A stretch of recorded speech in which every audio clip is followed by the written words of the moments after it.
Throughout my life, there have been a couple of books that when I read them, they changed everything. And sometimes I get questions from younger men especially, but other people as well, asking me for the kinds of books that they could read, maybe as they're being formed or as they're growing up, or as they're just trying to make their way in the world. And I really started to think that they're looking for those kinds of books. They're looking for those books that could potentially change everything. I'm going to call those life-changing books here.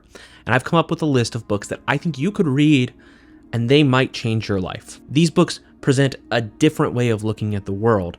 That's how they can be so impactful. So when you read them, your perspective might shift as well. For instance, this book by Wendell Berry, The World-Ending Fire, it's a collection of essays primarily. Wendell Berry is going to let you look at the world from a perspective that has almost been completely eradicated in the last 100 years in the United States.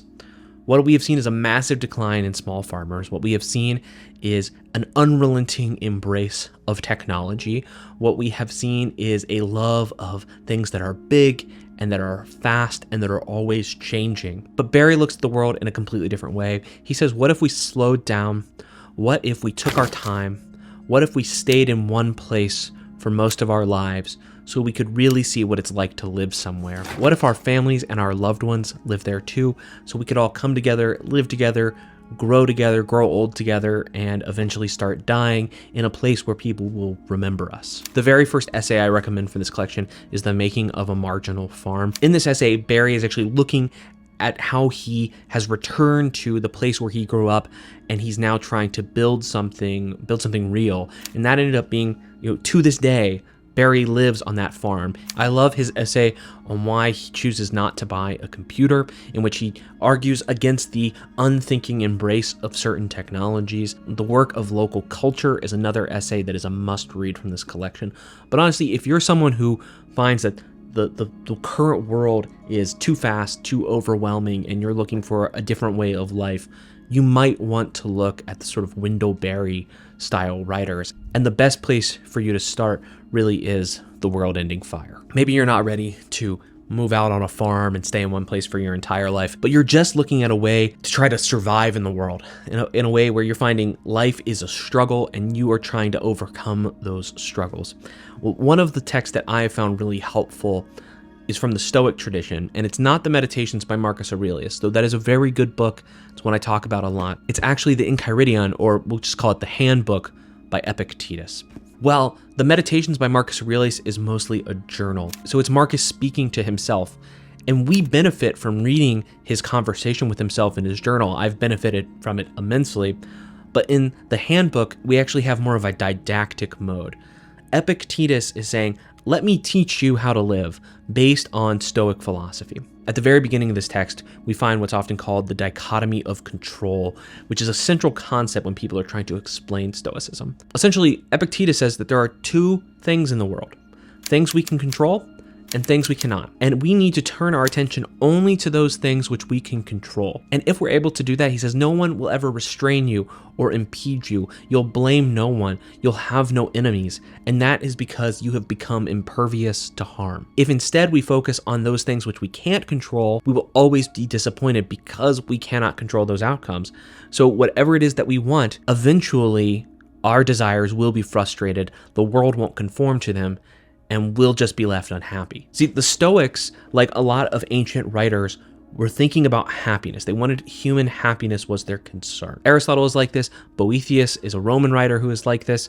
Plato is even like this. We are thinking about one's life as a whole, to use words from a philosopher named Julia Annas. And these philosophers were thinking about the practices that we needed to engage with daily in order to be satisfied with our lives. And interestingly, many of these schools of ancient philosophy converged on the idea that what you needed to do was avoid pain rather than pursue pleasures. And so the Stoic solution to that is to become impervious to the pains of the outside world, to realize that those things are what they called indifference, things that are neither good nor bad, and to focus on the things that you could control, which is the state of your own mind and your own pursuit of virtue. This is probably my number one suggestion when people say, I'm looking for philosophy that I can put into action or put into practice. It's not on my top list for books to start with, but it is a great little introduction to philosophy as a way of life. So let's say that you are trying to study Epictetus or some of the Stoics?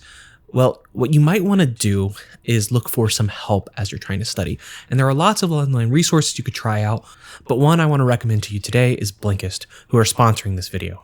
Blinkist allows you to understand the most important points of over 5,500 nonfiction books and podcasts. This includes books that we have discussed before on this channel, like books by Epictetus, or How to Be a Stoic by Massimo Pigliucci, or some of Ryan Holiday's works. If you're interested in nonfiction in general, but philosophy in particular, and maybe even more particularly Stoicism, you can use Blinkist to learn more about those quickly. One of the great things on Blinkist are these things called spaces.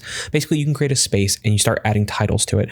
It can be on a theme or it can be for a particular group of people. Once you've added a title to that space, anyone who you have invited to join that space has full access to that title, even if they don't pay for a Blinkist premium subscription. So if you're interested in diving deep, studying more, or creating some of these spaces, check out my link down below. That's Blinkist.com/Jared Henderson. If you use that link, you will get 25% off an annual Blinkist premium subscription, and you get a 7-day free trial, so there's no real risk to you. So check out my link down below, and thank you to Blinkist for sponsoring this video. Now, for a completely different sort of book, I want to recommend a recent book that was released by Rick Rubin called The Creative Act. Rick Rubin is this titan of the music industry. He has been in the room when some of these great albums have been created. It would be a much longer video if I tried to tell you about all of the influence that Rick Rubin has had on modern music. But the craziest thing about Rick Rubin is that he doesn't play any instruments. He barely knows how to work a soundboard. So even though he's been a producer on all of these albums, he is completely detached from any of the technical or theoretical parts of it. So I guess you wonder, like, what's the point of having Rick Rubin in the room? Why have him produce your albums? Well, it seems like Rick Rubin is just a master at getting other people to be creative. And he's a master of finding a way to spark inspiration so something beautiful can happen from these artists. If you've ever heard the legendary recording of the Nine Inch Nails song Hurt by Johnny Cash, you can thank Rick Rubin for that recording. I believe it was his idea, and he was the one that convinced Cash to record it. So obviously, he is someone who is just able to bring out greatness. So he has written this book that's not about his life in the studio. It's not about tales from the music industry. It is about being creative. I love this line here, which is expressing oneself in the world and creativity are the same. It may not be possible to know who you are without somehow expressing it. And if you are someone who is trying to make creative work, maybe you're a writer, maybe you want to be on YouTube, maybe you want to make great music, whatever it is, go check out this book and just learn from a master of creativity and then put that into practice. Just figure out what you can do for your own methodology or for your own practice in a way that's actually going to help you make the best work possible. And I'm not surprised, but Rick Rubin's book is also just beautifully designed on the outside, and it's a pleasure to read. One of the things that we are wrapped up in this modern world is thinking about money. Everyone I know spends so much time thinking about money. And there are lots of financial advice books out there, but there is only one book that I've ever read about money that I thought was any good. And it's The Psychology of Money by Morgan Housel. If you're someone who is struggling because maybe you've gotten yourself into debt, or you're someone who is about to go into the career and start making some money for the first time and you want to make sure you don't ruin it and go into extreme debt, reading Morgan Housel's book is very useful because he's thinking not so much about what are the best investment tips, what are the right savings rates. He's saying, how can we conceptualize money and actually our relationships to goods and pleasures in a way that's going to help us be financially stable for the rest of our lives. He goes into the way that we evaluate the psychology of founders on whether or not they succeed. Often we're contradictory. We say that someone was a genius when the risk paid off, and we say that the other guy is a fool when in fact they made the same decision. He goes into the fact that as we accumulate wealth, we actually tend to want more and more. And so people who earn more money still find ways to get into debt because their lifestyle continues to grow more and more extravagant. So if you want to make more money and then not go into debt, you have to fight against this impulse. Consumer debt is huge in the United States. It's so tempting to put something on a credit card and just think, I can make the payments. And it's so easy for us also to envy others. It's not a preachy book. It's not a book that is going to shame you for poor financial decisions that you've made in the past. Instead, it is a book that's saying, here is a better way forward. Here is a different way of thinking about the world as we go forward. And I guess if I were looking for a theme that's connecting a lot of the books that I'm suggesting. It's not about evaluating the things you've done wrong in the past. It's actually saying, what can you do better now? Just what can we change now that's going to solve some of these problems? My next suggestion is a book called The Western Canon by Harold Bloom. Harold Bloom was a famous literary critic and professor at Yale. He was a lover of what we call the Western canon. Now, the Western canon is actually what I started this channel originally to talk about. I shifted around quite a bit in my first year on YouTube. But originally, I thought I would just talk about great books from the West because that's sort of my culture. You know, it's what I know well, and I thought it'd be fun to talk about. And I still love those books. Harold Bloom is going to convince you, I think, that those books are beautiful, that even if they're difficult to read, they're worth reading, and that there is a value in having a set of books that we all sort of know and understand together. Yes, there are common criticisms of having a canon like this, that it is elitist or that it is exclusionary, and we can always work to improve it or to make that better on what we include in the list. But having a set of canonical works that we can all read and reference together is really actually how culture is built together. What are all these literary references in this movie that I'm watching or in this other book that I'm reading? The odds are that a lot of those references are actually from books that you would call canonical books or part of the Western canon. So it's just really helpful to become familiar with those books.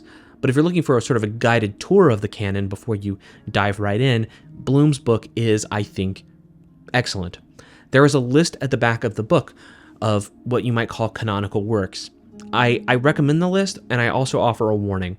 So the list is good. It would serve as a great reading list if you were looking for great works of literature to read in the future. But even Bloom disliked the list because he didn't want to suggest that just because a book didn't make it into his list, that it was a bad book or that it wasn't part of the Western canon. So you can use that list as inspiration, but don't treat it itself as a canonical statement of the canon and then start devaluing books that didn't make it onto the list. The man who founded Stoicism is a man named Zeno of Citium. Part of Zeno's story is that he visited Pythia, the oracle of Delphi, and she gave him the advice that he needed to take on the complexion of the dead. And Zeno of Citium realized that what that meant was that he needed to study ancient authors. So many great men and women throughout history have had great ideas. They've done us the service of writing those ideas down. And what we can do if we want to become better thinkers, better human beings, we just want to improve ourselves or we want to expand our minds, is to actually go and read those books, because those ideas are waiting to be discovered by us all over again. My next suggestion is also a book that makes it onto my list of my top 10 favorite books of all time, and it's the narrative of the life of Frederick Douglass, an American slave. And here's why I think this book is really eye-opening and can actually really change your life. One of the things that happened to American slaves was that they were forbidden to read. Maybe not exclusively, some slaves could read, but many could not. And it was because the institution of slavery benefited from them being kept ignorant. Douglass eventually teaches himself how to read, and then he is able to go and read books. He reads them in secret to hide them from his master. In those books, he finds his own humanity. He finds that he is human. He sees that the world has tried to degrade him. He also sees that this horrible institution is degrading everyone who participates in it. He writes of the slavers and the owners of slaves as people who have been reduced to being like beasts. They're not even being human anymore either. And it was through great books and reading great oration that Douglass discovered his own humanity all over again. And then he goes and uses those words as a tool to fight against slavery, to fight for abolition. I think this is a tremendous model for us to follow. Douglass's story is a story of bravery, and if you're looking for heroes, you're looking for someone to emulate, Frederick Douglass is just near the top of my list. But also, if you're the kind of bookish guy, you're kind of bookish person who is just looking for how can I put my bookishness, my love of books or ideas into practice, into a way that might change the world, we'll look at Frederick Douglass as well.